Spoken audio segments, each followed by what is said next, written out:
দর্শক, নানা জল্পনা কল্পনার অবসান ঘটিয়ে ত্রয়োদশ জাতীয় সংসদ নির্বাচন এর সাথে গণভোট কিন্তু আজকে এক প্রহর শেষ হয়ে গেছে। আর বেশিক্ষণ সময় কিন্তু নির্বাচনের সময় আর নেই। আমরা কিন্তু আহ, বিভিন্ন কেন্দ্রে আমরা কিন্তু ঘুরে দেখেছি, সবগুলা কেন্দ্রেরই এখন প্রায় এমনই হাল। প্রায় ভোট অনেক অংশই শেষ হয়ে গেছে এবং এখন যারা আসছেন তারা কিন্তু দুই একজন করে আসছেন এবং পাচ্ছেন, কিছু ভোট দিয়ে চলে যাচ্ছেন। আমরা প্রিসাইডিং অফিসারের সাথে কথা বলেছি, তিনি কিন্তু বলেছেন যে এখানে যে বর্তমান যে অবস্থা, এখানে 2500+ ভোটার ছিল।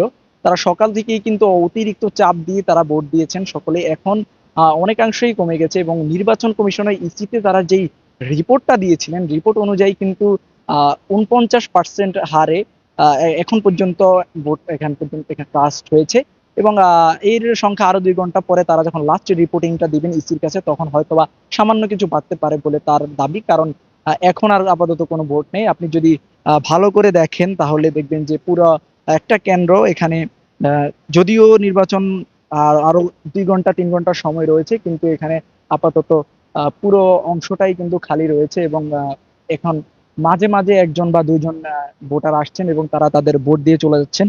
এখানে কিন্তু এখন আর কোনো ভোটার নেই। তো এই নজিরা শুধু এখানেই নয়, এই নজিরা আমরা আমরা আরো কয়েকটা কেন্দ্রে দেখেছি। লক্ষ্মীপুর 1 আসনেরও কয়েকটা কেন্দ্রে দেখেছি, যেমন প্রত্যন্ত গ্রাম বা শহর থেকে দূরমুখী যে গ্রামগুলা রয়েছে, ওই গ্রামগুলাতে কিন্তু আমরা এই সকল দৃশ্য ইতিমধ্যে দেখতে পারছি।